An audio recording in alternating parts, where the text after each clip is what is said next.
Hello friends, welcome to my channel. আসছিল বিপত্তারিণীর ব্রত, আর সেই জন্যই চলে গিয়েছিলাম মন্দিরে।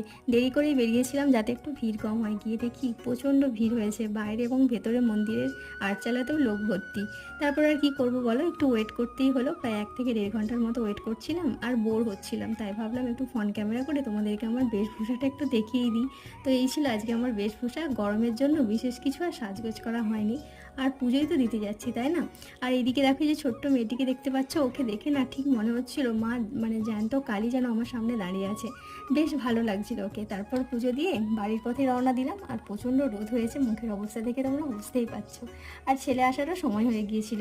আর এই যে লাল সুতোই দূর্বা ঘাস, এটা যেন আমাদের বাঙালির মনে প্রাণে জড়িয়ে থাকে। ছেলে স্কুল থেকে ফেরার পর দুজনে মিলে মা ছেলে নিয়ে খাবার খেলাম। তো আজ এতটুকুই, দেখা হচ্ছে অন্য কোনো একটি ব্লগে। সকলে ভালো থাকবেন, সুস্থ থাকবেন, আর হ্যাঁ, আমার চ্যানেলটিকে সাবস্ক্রাইব করে অবশ্যই আমার পাশে থাকবেন। টাটা।